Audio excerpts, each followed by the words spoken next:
Бирок колдон келиши ошол китептерден биз укмуш нерселерди алдык. Бирок директор болгондо дайыма эле эл сүйө бербейт да. Баягы театрга келбей аткан адамдар келип баштады. Индиянын элчиси менен сүйлөшүп, Махап Каратаны койдурдум. Ошо классика аркылуу өсөт. Ойной турган роль бар үчүн артисттер өсөт.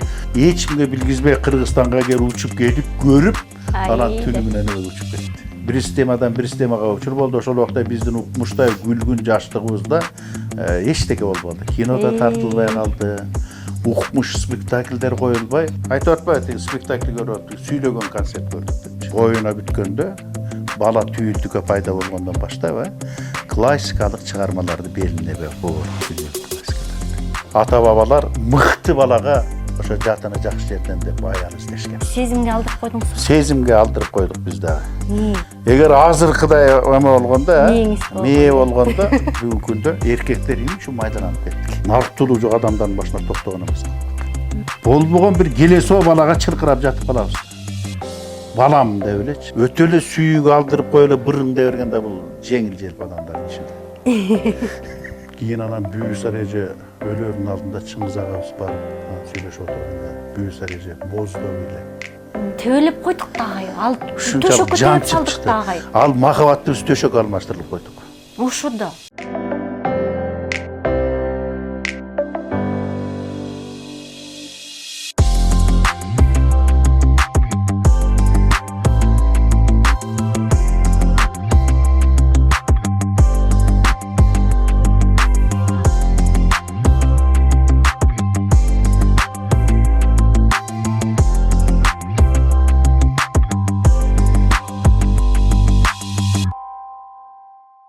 Саламатсыздарбы, урматтуу YouTube каналымдын көрүүчүлөрү?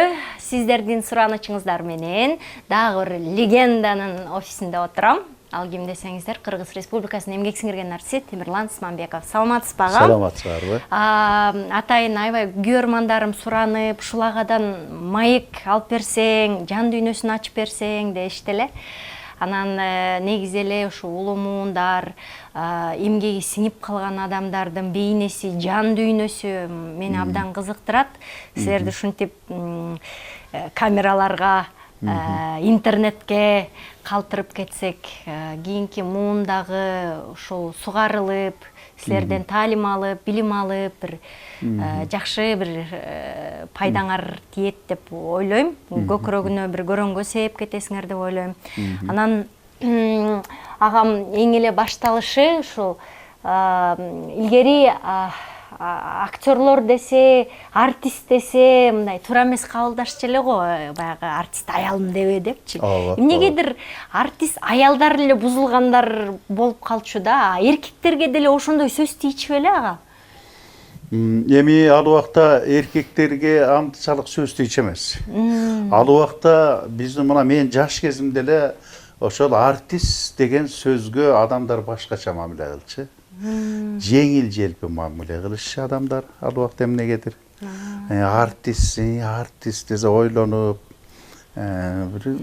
ушундай мамиле кылгандар ушул. Мисалы мен деле ошол ата-энем мен актер болом дегенде, кой балам, эмне кыласың артист болуп дешкен учурлар болгондо, мен бизден эле жаш кезде эле кийинки учурларда эле ошондой түшүнүктөр болгон.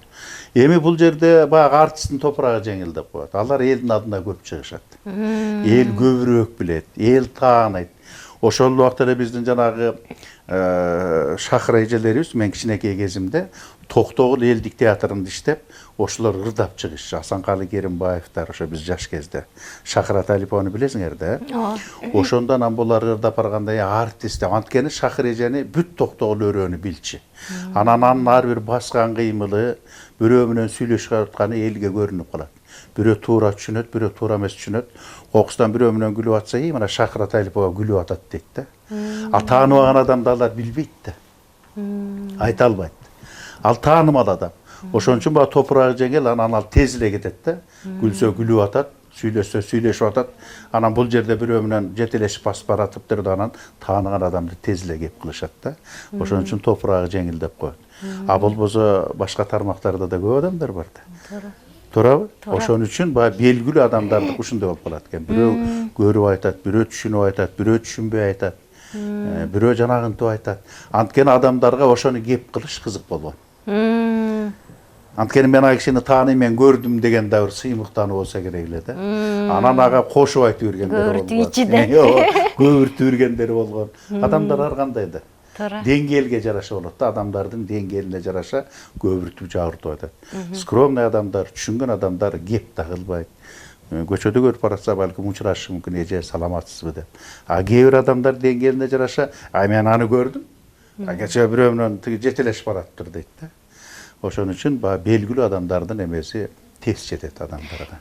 Сиз Москвага мындай жаңы барганда, мурунку актерлордон Москвага барганда алгачкыларда болуп тилден кыйналгандары, орусча түшүнбөгөндөрү, сабактардан артта калып калгандарын айтып беришет да. Силердин учурда эми кийин эле бүттүрсүз да 83-жылы. Мындай тилди үйрөнүп эле бардыңар да, кыйналган деле жоксуңар да, Жок, ал убакта эми көп деле кыйналган жокпуз, бирок тилди билбегендер бар болчу арабызда, айылдан бүткөндөр бар болчу, бирок ошого карабай анча-мынча сүйлөшө алчу да. Сүйлөшө алчу, ар кимиси сүйлөшө алчу. Анткени мектепте орус тилин окудук, англис тилин окудук, туурабы? Анча-мынча дагы болду, бирок күлкүлүү окуяларга дагы туш болгон учурларыбыз аябай көп болгон ал убакта баягы Москвага барганда. Ал убакта баягы тияк биякты дүйнөнү көрүп көз ачылып калган учур болчу да ал убакта. Туурабы? Биз ошондо 78-жылдары тапшырдык да. Кийинчерээк эле тапшырдык да. Ал убакта уже адамдардын аң сезими башкача болуп, орус тилине, башка тилдерге кичине мамилебиз өзгөрүп, кичине бир аз жандуураак болуп калганбыз да. Ошон үчүн биз барганда өтө деле мындай кыйынчылык болгон жок, сөз жагынан, тил жагынан. Бизде бүт баардыгы орусча өтчү, бүт предметтердин баардыгы орусча. Ошол экзамендердин баары орусча өтчү. Бирок биздин бир жакшы жерибиз сахнада бизди ойноп атканда, этюдтарды ойногондо, монолог, жанагындай бир үзүндүлөрдү ойногондо кыргызча ойночубуз. Бүт баардыгын. Кыргызча ойночубуз, бизди орусча ойноткон жок. Мисалы ошо жана биз дипломный спектакльдерди коюп атканда, ошол эле Бомаршенин жанагы Тополоңду күнже Фигаронун үйлөнүшү, жолбосо Кондратьевдин баягы отпуску по ранению дегени, Горкийдин ошо түпкүрдөзү, туурабы? Ошолорду биз ойногондо кыргызча ойнодук. Бүт баардыгын. Вот ошол жагы бар болчу да. Кыргызча ойноп, анан орус мугалимдер баягы действие аркылуу, алар эми баягы экзаменге отурганда булардын баары мастерлер. Кайсы тилде ойносоң дагы туура жашап атабы, туура эмес жашап атабы. Сенин кыймыл аракетиң туурабы? Баскан турганың туурабы, сүйлөгөндөрүң туурабы, ошону билип коюшчу да. Вот ошонтон биз кыргызча ойночубуз. Мисалы биз жана дипломный спектакльде кадимки Папановтар келип, председатель жюри болгон бизге. Кадимки Анатолий Папановтар. Туурабы? Ошолор келип, ошолор экзамен алып, биз ошолорго тапшырганбыз. Мындай ал учурда Москвада окуп келди деген бир престиж болсо керек, агай. Ал убакта эми адамдын өзүнүн деңгээлине жараша. Кимге престиж, ким кандай. Берде ошо 27 бала окудук, 27 баланын өзүнүн 27 түшүнүгү бар. 27 жан дүйнөсү бар. 27-ни бири-бирине окшоштурууга мүмкүн эмес. Кээ бирөөлөр Москвада атактуу окуганы менен билим алып Москвада жүргөнүн да унутуп койгондор болгон. Билим алыш үчүн ошол жерге ошол 5 жыл бекер өткөрбөй, ошол жерде керектүү нерсени алыш үчүн Москва экенин унутуп койгондор да. Башоту менен кирип Башоту менен киргендер бар. Кээ бирөөлөр болсо билими азыраак алып, мен Москвада окуп атам дегендер да болгон. Кээ бирөөлөр баягы Фрунзеге Москвадан учуп келип, баягы туугандары тосуп атканда дипломат колуна кармап алып очки таганып түшкөндөр болгон. Андайлар да болгон. Туура түркүн адамдар, анан бири-бирибизди карап анан күлөбүз. Тийлин ара дейсиз да. Андайлар да арабызда болот. Эми жаштык ар ким ар кандай да, бири-бирине окшобогон нерсе. Бирок айланып келип эле баарыбыздын бир максатыбыз ошо Москвадан билим алып, Кыргызстанда бир сонун бир театр ачуу. Адамдарга бир кереметти алып келиш болчу да. Негизги максатыбыз бир керемет театрды ачып, ошо театр аркылуу биздин кыргыз элинин жаштарын, бөбөктөрдөн баштап бүт баарын бир улуу маданиятка жетелөө. Ошолорго жан дүйнөсүнө бир эстетикалык рахат тартуулоо, театр аркылуу адамдарды ойго салуу, адамдарды тарбиялоо. болчу да. Бир эле максатыбыз ошондой болчу. Агай, кадимки бул чыгарма окуганда же болбосо кино көргөндө бир көкүрөгүңдө бир нерсе калып калат го, бир жакшы нерселер. Анан бул сиз ушунча көп спектакльдерде ойнодуңуздар, ушунча көп чыгармаларды окудуңуздар. Ошол чыгармалар силердин жашооңуздарга бир таасирин береби, бир адам катары жетилгенге мүмкүнчүлүк береби? Албетте, албетте бул улуу чыгармаларга кездешүү, бул деген түшүнгөн адам, келечегин ойлогон адамга, билим алууну ойлогон адамга өтө бир чоң бир бакыт. Өтө чоң бакыт. Анткени биз ошол Улуна Чарсый атындагы театралдык азыр академия болуп калды Россиядагы, ал убакта институт болчу. Ошонун китепканасы өтө чоң, өтө бай китепкана эле. Ошол жерде дүйнөлүк классикадан баштап бүт орустун, даже биздин кыргыздын, ар бир элдин өзүнүн классикалык чыгармалары бар болчу. Ошолордун баарын окуганга жетишкенге аракет кылдык, бирок жетише албай калдык. Мүмкүн эмес экен анын баарын окуп түшкөчү. Бирок колдон келиши ошол китептерден биз укмуш нерселерди алдык. Керемет нерселерди алдык. Ошол биздин көзүбүздү ачты. Мисалы бир жакшы китепти окуганда, ошону бүткөндө жан дүйнөң бир жаман эңшерилип калат деп, сонун бир досуңду окуп бүтүп, анан ошол бүттү, калып калат деген нерселерге жетип калчубуз да. Үшкүрүнүп алчубуз да, аятаң көрө депчи. Ушул китеп бүттү, окуп бүттүм эми дегенсипчи. Анткени ошондой улуу чыгармаларга адамдар байланып калат экен да. Ушунчалык байланып калат экен. Анан ошондой бизде эмелер болгон. Анан эми анын ичинден да окуганы болот, окубаганы болот, кызыкканы болот, кызыкпаганы болот, ар кандай. Бирок негизинен ошол китепкананын пайдасы бизге аябай тийди. Мына азыр баары кандай болгон күндө дагы ошол бизде кич топ келген балдар менен мына чыгармачылык, адабият жөнүндө сүйлөшсөң, баары көп нерсени айтып бере алат да. Чыгармачы адабияттан укмуш бар, литературадан көп нерсени айтып бере алат да. Көп улуу адамдардын чыгармаларын айтып бере алат да. Агай, сиз бул 2004-жылдан бери директор болуп келатырсыз да. Ойлойм да мындай, актер болуп, ролдорду жаратканда ар бир ролуңузга ашык болгондор көп болот. Бирок директор болгондо дайыма эле эл сүйө бербейт да. Ооба, ооба. Анан эмнеге директорлук? Мындай болуп калды да, менде бир эки себептен мен макул болдум директор болушка. Биринчиден, ошол актерлорду, ошол театрды чыгарыш үчүн, ошолорго мыкты репертуарды алып келиш үчүн, мыкты менеджерлерди тартыш үчүн, келечекте ошол биздин адамдарга, көрө турган адамдарга эмне тартып алабыз, эмне көрсөтө алабыз, ошону ким кое алат, койдура алат деген да маселе чыкты. Биз буга чейин бир топ директорлорду көрдүк. Драманы түшүнбөгөн директорлор болгон. Спектакльди түшүнбөгөн директорлор болгон. Уюштуруучулар жакшы болгону менен эмне репертуарды коюш керекти билбеген директорлор болгон. Кийин ошол нерсе мени түрткү болду да. Ошол нерсе, анткени мен Москвадан окудум, эмнени коюш керек экенин билем. Мисалы, мен бир эле нерсени айтайм, мына Улуттук Кыргыз драма театрында 2,5 жыл иштедим. Ошол убакта бул мактаныч эмес. Биздин бүт кыргыз коомчулугу, журтчулугу билет, театрлар билет. Мен ошол убакта укмуш классикаларды койдурдум. Баягы театрга келбей аткан адамдар келип баштады. Жада калса бир жолу мен ошол кабинетте отурсам, бир аксакал келди. Темирлан, айланайын, мен сени тааныйм, учурашайын деп келдим деди. Келиңиз, аксакал отуруңуз десем, Каракулжадан келдим деди. Өзү Кыргыз Республикасынын эмгек сиңирген мугалим экен. Театрдын жанынан кастанан өтүп барсам, катарда туруптур дейт адамдар дейт. Бир топ адамдар. Анан булар эмнеге турат болду экен деп анан келип сурасам, эмнеге турасыңар десек, ушундай бир Саманчынын жолу деген спектакль аябай жакшы коюлуптур. Анан ошого билет алабыз деп турду дейт. Мен Союз тарагандан бери мындайды көргөн эмесмин дейт балам. Ошондо көрүп алып дейт, таң калдым дейт.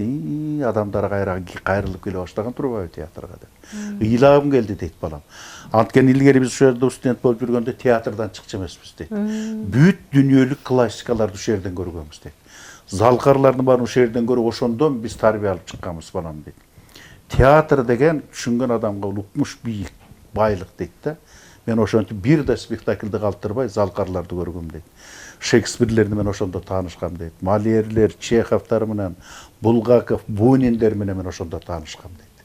сахнадан таанышкам дейт. Ошолордун чыгармаларын көргөм дейт. Ошондо мен сугарылгам дейт да. Анан ошол катар тургандарды көрүп аябай сүйүнүп ыйлагым келди балам дейт. Ошо эмени Саманчынын жолун көрөбүз деп. Аны жана Марат Козыкеев койгон, башкача койгон, башкача формасын койгондо, анан ошол убакта мен Тамиристи койдурдум, жана Бактыгүл Чотуровага заказ бердим, жазасыз десем, Темирлан кантип жазам. Айттым да, улуу драматургдар, дүйнөлүк драматургдардын баарын окуп чыгыңыз, анан жазыңыз деп. Шык бердим. Акчасын таптым. Эмелер менен сүйлөшүп жүрүп. Анан Марат Козыкеевди айттым, коесуң дедим. Байке кантип коем дейт, Тамиристи кантип коем дейт. Коесуң, мына акча даяр. Ресурсун коесуң. Ошентип мен ошондой адамдарды заставить этип турган укмуш нерселер чыгаргам. Артисттер ойногон. Анан жана улуу чыгармаларда ар бир ролдун биринчи, экинчи, үчүнчү пландары бар. Экинчи, үчүнчү планы жок спектакльдер менен артисттер өсө албайт эч качан. Ошо классика аркылуу өсөт. Ойной турган роль бар үчүн артисттер өсөт. Анан ошондо эмне деген артисттер ошондо чыкты. Ачылды биздин жаш артисттер. Ошону мен жетекчи катары менин колуман келет да ошону жасаш. Эгерде мен жетекчи болбой алганда ошолор коюлбай алмак. Бир болбогон, бир жеңил желпи нерселер коюлуп калат деп ойлойм да. Ошон үчүн анан кийин мына бул эмеден Индиянын элчиси менен сүйлөшүп, Махап Каратаны койдурдум. Индиянын дүйнөлүк эпосун койдурдум. Ошону койгондо, ошо Кыргызстандагы бүт посолдорду чакырды. Тиги Жаян Кхабрагажа деген экөөбүз дос болуп калдык, элчи экөөбүз. Ал өзү кесиби боюнча художник экен. Анан экөөбүз бир эмеде отуруп, бир чоң жыйында отуруп таанышып калып, анан мен ошо Кыргыз драма театрында директормун, мен болсо элчимин деп калды. Анан мен айттым, Индиянын атактуу Махап Каратасы бар эле, ошону сахналаштырсак кандай болот? Таң калбады, сиз ошону билесизби? Билебиз. Индиянын атактуу, ошону сахналаштырсак бул мен үчүн жомоктой сезилип атат дейт. Ошону мүмкүнбү дейт. Мүмкүн дедим. Только каражатын табыш керек деп. Каражатты мен табам дейт. Эгер ошону коебуз десеңер. Анан жана Алтынай Темирова деген биздин атактуу акын кызыбыз канан алда драматург да жазып билет. Ошону айттым да, Махап Каратаны тапканда сонун драма жазасың. Ал жазды, акчасын берди. Алып келип туруп анан Шамил койду. Укмуш болду. Ошондо тиги таң калып, мен силерге бир секретти айтайын. Ошол Индиянын министри Казакстанга учмак экен, Алматанга. Эч кимге билгизбей Кыргызстанга келип учуп келип көрүп, анан түнү менен эме учуп кетти. Анан кийин жанагы ошол убакта Атамбаев Алмаз Шаршенович президент болчу, анан Индияга барбады. Ошондо Индиянын премьер-министри айтты. Алмаз Шаршенович, сиз билесиздерби? Сиздерде улуттук театрда биздин Махап Карата коюлган депчи.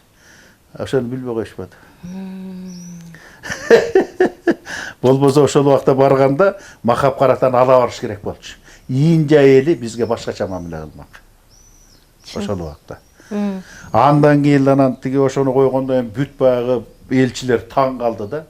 Демек, ар бир улуттун классикалык чыгармасын театр аркылуу ошол элге укмуштай кылып жеткирсе болот экен. Маданиятын дегенчи. Ошондой анан бүт посолдор менен анан сүйлөшүп баштадым да менчи.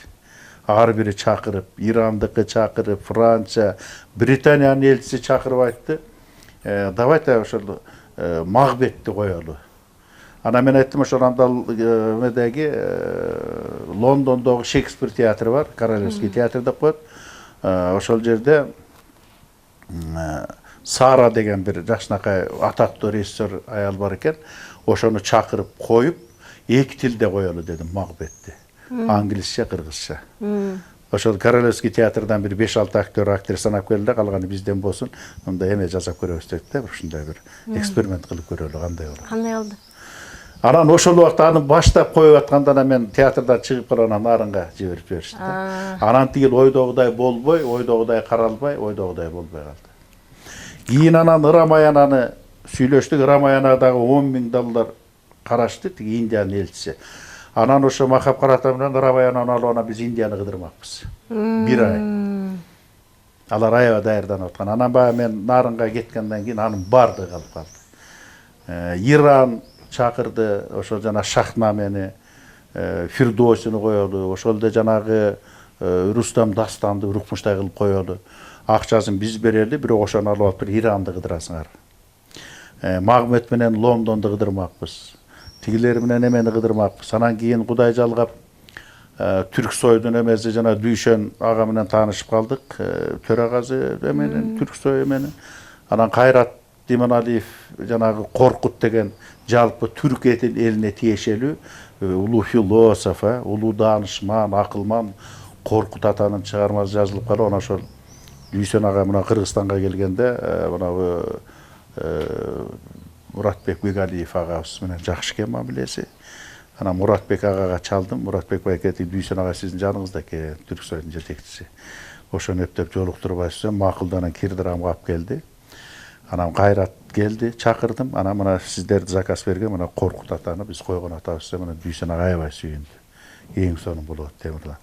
Эми бир жакшады каражаттан жардам бересиңер. Bizde андай жок каражат. Давайте. Болдогура биз коелу. Дезамана макулда анан алар акчасын берип коюп, ошону биз Турцияга алып барып 5 шаарына коюп келдик. Сон каражат тапкан жактан жакшы болушпуз. Деп анан ошондо иштер башталганда, Иранга жанаганда иштер башталган. Сон. Анан бул эмнеден анткени мен кандай чыгарманы коюшту билем да сахнага. Элди кантип чакырыш керек, элге эмне керек. Анан ошол себептен мен жалгызмын. Балки мен чыгармачылыгым артта калып калышы мүмкүн. Ойнобой калышы мүмкүн. А бирок тигил жакта 100ге жакын чыгармачыл адамдар, 100ге жакын театрдын чыгарма эмелери турат, тек составтары, 200 адамды ким көтөрүш керек? Мен бир адамдын чыгармасы калып калышы мүмкүн, а тиякта 50 адамдын чыгармасы мага караганда көп да. Жок дегенде ошолорго шарт түзөйүн, эмне чыгарма коюш керек экен мен аларга айтайын. Анан ошонтип алып чыгайын деп анан өзүмдү жертвага алып барып, анан жана жетекчи болгонумда ошол болду да. Анткени жалпы кыргыз элине биз эмнени жеткиребиз? Кандай чыгарманы жеткирсек, эл ошондон укмуш нерсе табат, эмне пайда табат деген чоң нерсени коюп анан мен ошого баргам да. Агай, 83 бүтүрүп келсеңиз 70-80 жылдары кыргыз керемети күчөп турган кезде анан ошол учурга тушулуп калдыңызбы? Улуу ошол жанагы каймактар менен аралашканда кандай сезимдер болду? Алардын деми кандай экен, күчү кандай экен? Да, биз ошол каймактар менен кийинки учурларда мынабу союз урап баратканча дарылашып калдык. Биз болгону 10 жыл гана эмеде иштеп калдык театрда. Ал убакта да биз ошол Ысык көл, Жантөшевдин Ысык көл драма театрын көтөрөбүз деген чоң ой менен тияк бияка чыга албай ошол жерде калып иштеп калдык да. Анан кийин союз тарап кетти. Бир системадан бир системага көчүр болду. Ошол убакта биздин укмуштай күлгүн жаштыгыбызда эчтеке болбоду. Кинода тартылбай калды. Укмуш спектакльдер коюлбай, ошентип бир учурда биздин ушундай күлгүндө болгон, учуп турган жаштыгыбыз ошол доор менен өтүп кетти. Биздин арманыбыз ошол болуп калды. Ошондо канча жыл бою билесиңер да, адамдар театр эмес, урпактан жеп калган убагында билесиңер, анткени бир система талкаланды да. Анан кайра Кыргызстан өзүнүн бутуна туруш үчүн эмне деген азапты көрдү. Урунду, беринди, жолун таба албай бир чытырман токойдун арасында калып калдык да. Мына эми өлкө катары кичине бир жолун таап, өзүнчө бир демесин таап чыгып келатабыз да ошондон. Турабы канча жылдан кийин. Анан ошол убакта жараң эле кино, театр эмес, адабият, сүрөт, бүт өнөрлөр жашада калса, адамдардын жашоосу дагы ара жолдо калып калбады. Балдарын кантип мектепке кийиндиребиз деп калышпады эле убагында, билесиңер да, ошондой учур болбоду. Анан ошого түш келип калдык да биз. Биздин арманыбыз ошондо. Ушундай көрккө толуп турган учурларыбызды биз арнай албай калдык да. Фанат экенбиз, ошого да карабай иштей бердик акырын. Театрды таштаган жокпуз. Ошо неме ошондогу каймактагыдай дөөшалар ошол доор менен кетип калган жокпу? Азыр деле же болбосо азыркы учурдун деле дөөшалары кийин бышып жетилеби? Эми эл болгондон кийин болот. Жетет. Ар бир доордун өзүнүн дөөшалары болот. Эми тигил убактарда, ал убакта идеологияга, маданиятка өзгөчө көңүл бурулуп турчу Советтер Союзу убагында. Ал убакта жанагы Гүлипа Конду Чалуу эжебиз маданиятты укмуш бийикке көтөргөн, министр катары. Жана Турдакун Усубалиевичке киргендечи, ошол Гүлипа эжебиз ар бирин факты менен Ар bir nersen iğne cibine çeyin, güngöy teskeyin, canın günün jetkir aytıp turgan Turдакын Усуалиевичке. Ошол кишини ынандырып турган. Эже кирипчи. Анан ынанып туруп анан кокуйда ана маданият купмуш көңүл берилген ошол убакта. Ошон үчүн жана кыргыздын чуудалары жаралган. Биздин залкарлар жаралды. Мисалы чет өлкөгө жана фестивалдарга барганда кыргыз драма театрынын актерлору, биздин жана кинолор, биздин жанагы ар бир тармактагы жанрлар боюнча художниктер да ошол убакта укмуштай баралына жеткен. Акындар, кино, театр жамааты, кол өнөрчүлүк, музыка, бүт бийик деңгээлине жеткен. Ал убакта ошо Гүлүп эже ошого укмуш шарт түзүп турган. Жанагы Арашан деген жазуучулар союзунун эмеси барга, ошол жерге композиторлорду, жазуучуларды, драматургтарды алып барып камап коюп туруп жаздырчу. Акчаң мына жазасың деп. Агай, азыр бизде такыр маданиятка көңүл бөлбөй калды да, анан балким адамдардын деңгээли дагы ошон үчүн бир аз башкача болуп баратабы. Театрларды ошо көчмө театр кылып, ар бир айылга ушинтип жеткирсек, адамдардын деңгээлин кантип көтөрсөк, эмне кылсак болот агай? Биз ошол убакта агит бригада деп койчубуз. Биз укмуштай спектакльдерди алып алып, укмуштай концерт, гитеттерди алып алып, газета, журналдарды алып алып туруп, алыстагы чабандарга барчубуз. Чөп чаап жүргөндөргө барчубуз. Саанчыларга барчубуз. Укмуш кереметтерди тартуулачубуз. Кандай кабылдашчы агай? Укмуш кабылдашчы. Укмуш кабылдашчы. Анан ал убакта тартип бар эле. Маданият бар эле. Билим алуу деңгээли өтө күчтүү болчу. Маданият өтө күчтүү болчу. Экономика аябай күчтүү болчу. Союздун бир өзгөчө эмеси бар болчу. Анан ошол убакта карабайсыңар, атайын алыскы жайлоодогу 10 чабан болсо дагы ошого 20 артист барып концерт берчүбүз. Ошол жерге 5-6 китепканачы барчы. Ошол жерге автоклубтар барчы, укмуштай кездемелерин алып алып. Мындайча айтканда 10 чабанды биз жан дүйнөсүн көкөлөтүп келчүбүз да. Аларга шык берип келчүбүз.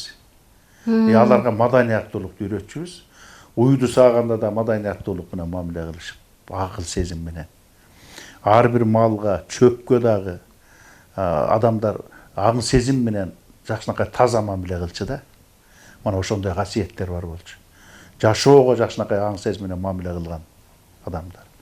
Азыр бизде чабан, анан уйчу, анан көчө десе туура эмес мамиле кылып атпайбызбы?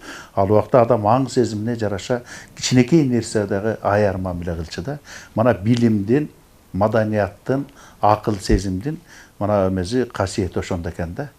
Кандай нерсе кылсаң, суу сугарсаң дагы, ошол ар бир жанагы жүгөрү сугарып атсаң, жүгөрүнүн түбүнө аяр мамиле кылат. Ошону кертип албайын деп. Анткени адамдын жан дүйнөсүндө башка бир бийик нерсе жатат да. Анан ар бир жүгөрүнүн түбүнө суу жеткириш керек. Ал өсүш керек. Ал тиги баш байлаш керек. Анан ар бир жүгөрүдө 3төн, 4төн, 5тен сото болуш керек деген акыл менен иш кылчу да. Ошого жеткирчи. Анан ошол түшүмүн бергенде адамдарга сонун бир майрам болчу да. Анан түшүм майрамы деп ал убактарда анан күзүндө анан укмуш майрамдарды өткөрбөй деп адамдар. Мына көрдүңөр аң сезим кандай. Азыр ошого жете атабыз. Мисалы мен бир эле жүгөрүнүн бир эле түбүн айтып атам. Ошого адам кандай мамиле кылган. Азыр ар бир адам өзүнүн ишин майын чыгарбай калды деп атасыз да. Ошол болуп атат да, кайдыгер мамиле болуп калып атат. Мына билим жагында дагы, жанагы эле эмес бүт тармактар боюнча азыр профессионалдар жок болуп калып атат. Эмнеден чыгып атат агай кайдыгерлик? Мунун бардыгына азыр муну мамлекеттик деңгээлде, бийик деңгээлде ушунун бардыгын чечиш керек. Азыр биз көбүнчө адамдар байлыкка, бийликке кызыгып калган учур. Жеңил оокат, жеңил жашоого качырып калган. Руханий жан дүйнө бизде жарды. Талкаланып баратат. Аң сезим, билимдин жоктугу. Агай аны кантип түптөйбүз? Эми аны түптөш үчүн кайра баарын башынан башташ керек. Азыр мисалы өсүп калган адамды түптөй албайбыз. Мен силерге бир нерсени айтайын. Мына нарында иштеп атканда ошол жерде жаштар жок экен.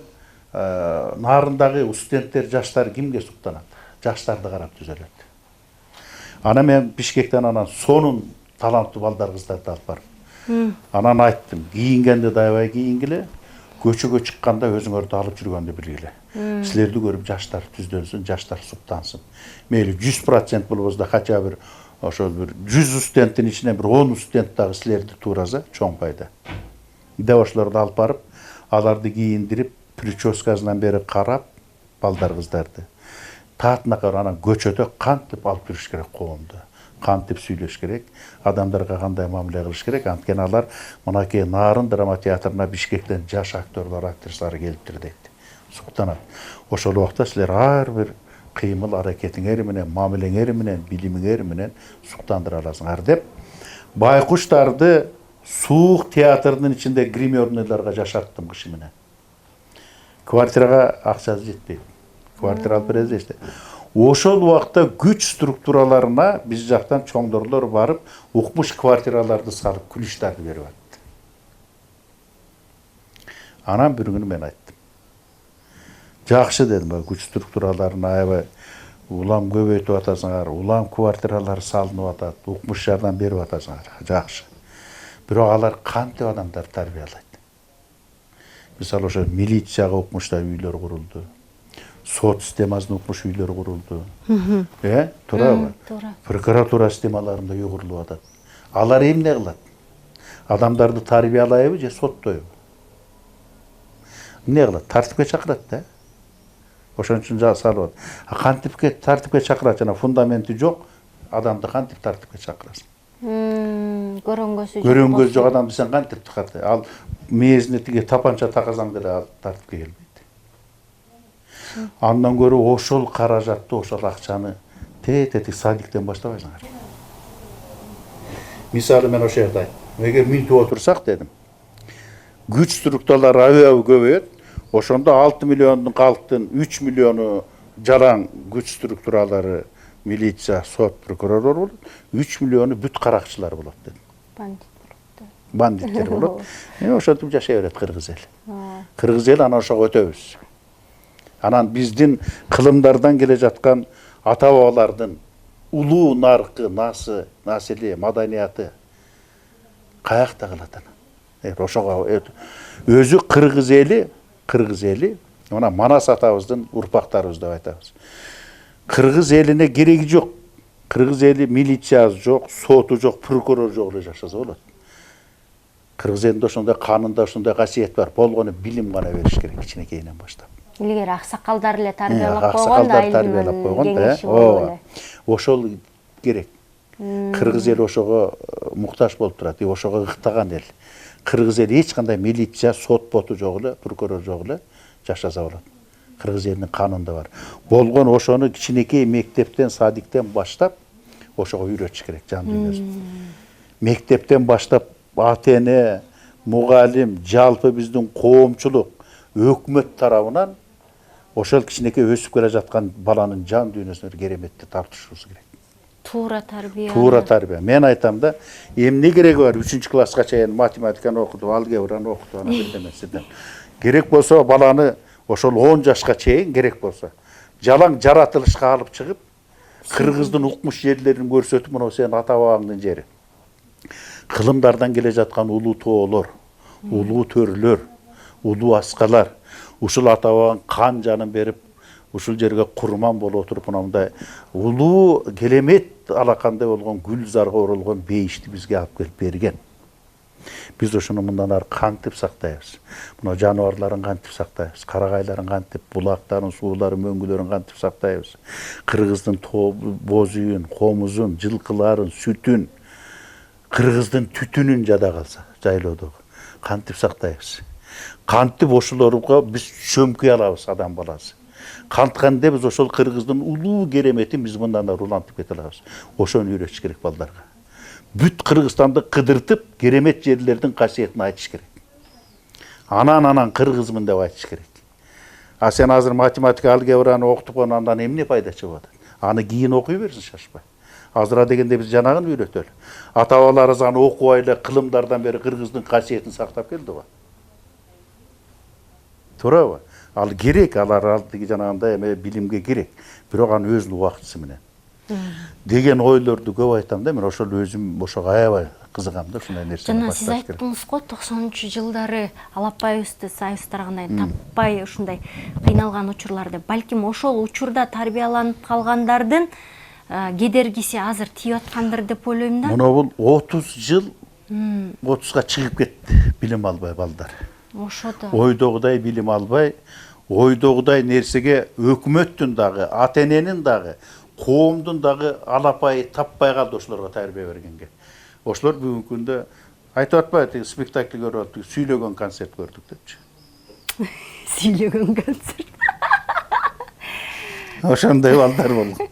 Сүйлөгөн концерт бар экен депчи. Агай, мен ушу жадагасы спектакль көрүп аткандагы көрүүчүнүн маданияты жоктугуна зеним кейип кетет да. Кечип келишип клейген пакеттерди калдыратып шалдыратын. Ай, мен спектакльде отурам дегенде мени чаштырмын кетет. Отурам дейт. Анан ал жерди жегиш да, ал скамейка келип, тиги жакса жакпаса жок дегенде бирдемесин жеп, ичип, кыйкырып кетиш керек да. Мына бизде тарбия кандай болуп калган. Вот ошол биздин улуттун трагедиясы ошондо турат. Биздин улуттун трагедиясы ошондуктан баягы 50 жылда эл жаңы, 100 жылда жер жаңы дейт. Эмки 50 жылдыкка биз кандай жаңы мундап келебиз? Жок дегенде азыртадан башташ керек ошо. Кантип тарбиялатабыз? Кантип тарбиялат? Ал кийин чоңойгондо тарбияланбайт эч качан. Мисалы, мына япондордо булардын бир методикасын көрүп мен бир жолу таң калгам, угуп алып. Мына бул аял боюна бүткөндө, бала түйүлдүккө пайда болгондон баштап, классикалык чыгармаларды белине болот, дүйнөлүк классикаларды. Белине байлап, анан ошону күлүшат этип коюп оокат кылып жүрө берет. Бала укмуш музыка менен чоңоет. Жан дүйнө, жүрөк, аң сезим сулуулукка толуп калат. Мына биз болсо садикте айтып атабыз. Эл түйүлдүктөн баштап. Эл түйүлдүктөн баштап атат. Япондор эмне үчүн баары акылман? Эмне үчүн укмуш нерселер жаратып атат? Мына көрдүңүзбү? Түйүлдүктөн башталат тарбия уже. Вот ошол бала келечекте эч бир нерсе жамандыкка барбайт. Анткени жан дүйнө, аң сезим бүт сулуулукка толуп калган. Улуулукка толуп калган. Арамды жутпайт да. Арамды жутпайт да. Мына көрдүңөр, мына баланы каяктан тарбиялаш керек. Биз келечекте кыргыз элинин 1000 жылдык, миллион жылдык келечегин ойлой турган болсок, биз азыр башташыбыз керек ошо. Эгер аны ойлосок, кыргыз эли эртең күнү кырылып отуруп жок болуп кетет. Чын. Акмак болуп отуруп, келеси болуп отуруп жок болуп кетет. Бири-бирин кырып жок болуп кетет. Ал эми элдин кылымдар бою келечегин ойлогон адамдар, алар башка адамдар. Алар адамдарга башкача, ошон үчүн түйүлдүк алар башкача мамиле кылат, энеге башкача мамиле кылат, кызга башкача мамиле кылат. Анткени жаратылгандар ошолор. Ошон үчүн баягы маданияттуу, кылымдык келечегин ойлогон адамдар эң ириде кызга мамиле кылат, аялга мамиле кылат, энеге мамиле кылат. Ошолорду даже иштетпейт. Ошол баланы жакшынакай дүйнөгө алып кел дейт. Тарбия дейт. Анткени эне мектеп. Эне ууру болсо бала ууру болот. Эне ажаан болсо бала ошону тартат. Бүт энеден болот. Ошон үчүн эми кечирип койгондо баягы улуу сөздө уят жок дейт. Жатыны жакшы деп койчу илгери. Туура айттыңыз. Ошон үчүн баягы ата бабалар мыкты балага ошо жатыны жакшы жерден деп аял издешкен. Баатырларга, сынчылар. Баатырларга, сынчылар. Атаң көрө деп. Атасы жакшы экен деп айтпайт. Жатыны жакшы экен деп айтылат. Чын, Бүт энеден кетет. Бүт энеден кетет. Эне канчалык акылдуу, канчалык таза, канчалык тунук болсо, бүт бала өтөт. Эне жакшы болсо бүтү тартат, ата жакшы болсо бирөөлө тартат дейт. Эне жакшы болсо, бүт баары тартат экен да балдар. Ата жакшы болсо бирөөлөр тартат экен. Анча деле керек эмес, ошо көрдүм экен. Жок, бул чындык да. Чын. Туурабы? Чын туура. Ал эне, мисалы мен любой баланын кыялын энесинен айтам, атаң көрө депчи. Энесин тартып коюп. Ошон үчүн баягы эр тайын тартат деп бекер айтылбайт. Эне жагы жакшы болсо, эр тайын тартат дейт. Эне жакшы болсо, мыкты тайкелерин ошо бала тартат. Анткени энеси жакшы да. Аял тандап атканда карадыңызбы, балдарыма жакшы эне болот деп мындай. Эми биз деле жаштык кылып коюп турбуз. Сезимге алдырып койдуңузбу? Сезимге алдырып койдук биз дагы. Эгер азыркыдай эме болгондо, мээ болгондо, азыркыдай анда тандап жүрүп мен балдарымдын келечегин ойломокмун, кийинки муунду ойломокмун мен. Кандай аял тандайт элеңиз? Анда мага ошо жанагындай адам керек келеди. Аял деген жанагы сынчылар айтат го, ар кандай нерсеге теңейт. Аялдар бир 5-6 түргө бөлүнөт го. Анан ошондойлорду издеп, анан ошол ата-бабалардын жолун жолдомок экенбиз деп айтам да. Мен азыр балдарыма айтам, балам, сезимге алдырбай, кара дейм. Мага көрсөт. Биз сындайлы. Келечекти ойлогон. Кандай аялдан мыкты эне чыгат? Эми аны сүйлөгөндө билинет, баскан турганда билинет. Аны үчүн адам өзү дагы бирөөнү сындаш үчүн адам өзү да кыраак адам болуш керек да. Кыракылык барбагайсыз. Бүт эле адамдар сындай бербейт азыр. Бүт анткени деңгээли төмөн болсо, өзү кыраак болбосо анан эмнени сындайт? Көкүрөк көргөн киши гана башка көкүрөктү көрөт да. Анткени көкүрөгү таза адамдар, көкүрөгенен акылы тунук, анан кыраак адамдар гана бөлөт. Анын баардыгы кыраак эмес адамдар биз барыбыз. Ага жатпайбыз да. Мисалы, мен айтар элем да, мисалы биз азыр бүгүнкү күндө эркектер эмне үчүн майдаланып кеттик? Эмнеге майдаланып кеттиңер? Аябай майдаланып кеттик. Туура. Майдалар мына эр жигиттин ичине эр токумду атпатат деген нерсени жоготуп алдык. Мен мисалы бир эле нерсени айтайын, ушул баягы эркектин эмесине жараша. Илгери ата-бабаларыбыз баланы тарбиялаганда 6 айда. 6 айда баланы 13 жашка барганда баланы сындашкан. 13 жашка чыкканда ошо балага укмуш күлүк атты берип, ченде жок күлүк атты берип, 2 куржундун көзүн толтура азык түлүккө толтуруп, колуна найзасын кылычын берип, көзүн таңып туранан 1 айчалык токойго алып барып таштап койгон. 13 жашар баланы 1 айчалык токойго алып барып таштайт дагы, көрүнбөй баланы таштап туранан кетип калат. Ал убакта токойдо жаныбарлар көп болгон. Жаныбарлар аябай көп болгон. Эми ошол бала ошол токойдон кантип чыгат? Жерди жолду көргөн жок. 1 ай жол жүрдү. Чытырман токой кантип чыгат? Ошол бала 2 гана жолу бар экен. Же өтө акылмандуулугу менен чыгат, же өтө баатырлыгы менен гана чыгат. Эгер ал чыкпай калса, ата-эне ага эч кейиген эмес. Же акылмандык болбосо, же баатырлык болбосо, ал баланын кимге кереги бар дешкенде. Эч ким кейиген эмес. Баатыр балдар баатырдыгы менен чыгып келген, акылман акылмандыгы менен чыгып келген. Анан баа берген, ушул бала келечекте элге пайда эстей турган бала. Ушул бала тукумду улай турган бала. Эми ушуга жакшы жар издеш керек. Карагылачы, эми ошентип чыгып келген балдар эч качан майда болгон эмес да. Мисалы жанагы калпак, узун калпак. Ал каяктан чыкты? Эмнеден келип чыкты? Мына аска тоолорубуздан же каяктан келип чыкты? Мына энелердин философиясы укмуш болгон, кыргыз энелеринин илгери. Биринчиден жана калпак адамдын келбетине жараша чыккан. Эң биринчиден. Жаагы канча узун болгон, мойнунун узундугу, денесинин узундугу, бутунун узундугу. Адамдын мүчөсүнө карата анан калпак тигилген. Калпак жарашып туруш керек. Жигиттердин мойну узун болуп, жаактары узун болуп, бойго ошону ошого жараша анан кийин калпак да ошонун деңгээлде. Мына азыркы бүгүндө жанагы моделдер чыгып атпайбы укмуш кийинде. Вот ошол убакта эле биздин энелер эметип койгон. Бул биринчи эмеси. Жарашыгына жараша чыккан. Бул биринчи.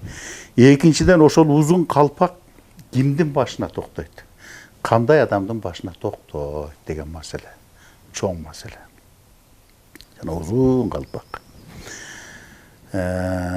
Тыртыңдаган, бою кичинекей, жеңил желпи, мүчөсү жок, токтолугу жок, нарктуулугу жок адамдардын башына токтогон эмес калпак. ошол калпакты кийген адам жанагы эр жигиттин ичине эр токумду атпатат деген. Өтө мындай токтоо, сабырдуу, ойчул, ачуусу келгенде дагы жөнүндө бакырып өкүрүп чукчуңдап бербей, көз карашы менен гана. Бир көз караш менен адамды жерге киргизип койгондо, мына ошондой адамдын башына калпак токтогон. Резко кыймыл кылган эмес да булар. Нак табак, өзүнө ишенген, акылына ишенген, жан дүйнөсү бийик, баатырдык мүнөзү бар, жаранда айкөлдүк мүнөзү бар адамдардын башына калпак жарашып, анан ошол гана бир көз карашы менен, сабырдуулугу менен мына ошентип калпактарды жараштырган. Шөкүлө да ошондой болгон. Шөкүлө да ошо кыздардын биринчиден жанагы күнчөөсүнө жараша тигилип, анан жанагындай тыртыйган ачуусу чукул кыздардын башына шөкүлө токтогон эмес. Жанагындай шөкүлө дагы ошол адамдарды ушундай тарбиялаган, ошондой кыздарга кийгизишкен. Баланчанын кызына жарашат деп. Ал кийип келатканда таңгөр басканы маралдай болуп, көз карашы, акылы, жан дүйнөсүнүн тунуктугу анан бар анан көркүнө чыгарган. Ошондой кыздардын гана башына токтогон мындай нерсе. Мына кыргыздын баш кийимдери каяктан келип чыккан? Философиясы мунку терең да аябай. Азыркыдай Facebook'tan акыйнек айтышып калат деп ойлогон эмес болуш керек эле. Ойлогон эмес да. Мына көрдүңөр, балдарды тарбиялаганын көрдүм, 13 жашка чыкканда балдарды кантип тарбиялаган. Каякта турат тарбия? Айланай. Биз азыр болбогон бир келесоо балага чыркырап жатып калабыз да. Балам деп элечи. Эми жан дүйнөсүнөн бүткөн, конечно, бала деген ыйык. А бирок ал убакта андай балдарга маани берген эмес да ата-эне. Алар келечекти ойлоп жашаган. Кыргыздын кылымдар бойку кандай адамдар чыгат, кыргыз кандай эл болот деп намыстуу ойлоп жашагандар болгон. Урпактарыбыз кандай болот деп. Алардын түшүнүгү тете жака кеткен. Биз ошондой адамдарды тарбиялап, ошондой адамдарды калтырышыбыз керек. Кыргыз ошондой болуш керек деген намыс менен жашаган, бийиктик менен жашашкан, улуулук менен жашашкан. Агай, жана айттыңыз го, сезимдер менен сезимдерге жеңилип кетпей акылды бийик коюш керек депчи. Сезими жок, сезим бийик турбаш керек багай. Көкүрөк менен эсептешпеш керек. Бүгүнкү күндө айтып атат, көкүрөк менен де, жүрөк менен де эсептеш керек. Сүйүү жакшы. Бул сүйүү абдан жакшы. Бирок сүйүүнү да башкара билиш керек да адам. Акылы бийик болуш керек. Мына сүйөөбүздү азыр эмнеге кабылып атышат? Сүйүп алыш азыр эмне болуп атат? Ажырашып кетип атат, мушташып кетип атат, чабышып кетип атат, аябай өлөм тилем деп алышып. Сүйүүгө дагы токтоолук менен мамиле кылыш керек. Адамдын акылы, жан дүйнөсү сүйүүдөн да бийик болуш керек да. Башкара билиш керек. Жөн эле сүйүп калып анан телпеңдеп жүрө бербеш керек да. Сүйүп калдым деп эле анан мурунду куюлтуп, көздү жашын кылдыртып жүрө бербеш керек да. Тоже ар бир адам кандай адамды сүйүш керек. Адам акылы менен бүт бардыгын токтотуп койсо болот. Эгер акылы күчтүү болсо, өзүн кармай алса, өзүн башкара билсе, өзүн башкара билген адам бул эң бийик адам. Мисалы илгери сүйүүсү жок эле издеп атпайбы тиги балага, баатырга. Жакшы жерден алып берелди. Баш коштуруп атпайбы? Балдар ошого баш ийген. Келечекте жакшы балдар чыгат. Ата-энелерин ишенген. Арканды узун ташташканда жет өлчөп бир кесип, ошондой болгондо. Ошон үчүн мыктылар жаралганда. Ошон үчүн кыргыз эли кылымдар бою жашап келген да кыргыз деп. Болбосо аз эл эмгиче жок болуп кетет эле да. Азыр күнүмдүк ушу күнүм эптеп өтүп алса, курсам карап тугузуп алсам болот да. Ошол болуп калган. Ошол болуп калып атпайбы, айланайын. Азыркы жыргалчылыгым болуп алса, ошол азыр эле бир аз жыргап алсам деген сөз да. Азыркы эртеңки куйруктан бүгүн көпкө деген нерсе болуп атат да. Ошондой жеңил нерсеге алып алдырып коюп атабыз. Ал тиги илгери ушундай болгон, ата-бабаларыбызда ушундай нерсе болгон экен, ал сүйүп калдым деп эле телтеңдеп кете берген эмес да. Сүйүүдө өмүрдө ошол адамды изилдешкен, бул кандай адам? Чама-чама. Алар келечегин ойлогон, муунду ойлошкон, эртеңкини ойлошкон да балдар кандай болот депчи. Чын. Бул жагы да бар да. Сүйүүгө алдырып койгондор да бар, бирок өтө эле сүйүүгө алдырып коюп эле бырыңдай берген да бул жеңил желп адамдардын иши да. Агай сүйгөн эмес окшойсуз. Да, балким сүйө элекмин. Балким башыман өтө элек. Даамын тарта элек окшойсуз. Чын. Балким башкача сүйлөйт элеби, даамын татчы. Анда айтмаксыз да. Сүйүүдөй болобу. Сүйүүдөй болобу. Сүйүүнү деле адам ар ким өзүнүн деңгээлине жараша сүйөт да. Ар бир адамга эле сүйүү бериле бербейт окшойт ага. Ар бир адамга сүйүү берилет, бирок деңгээлине жараша.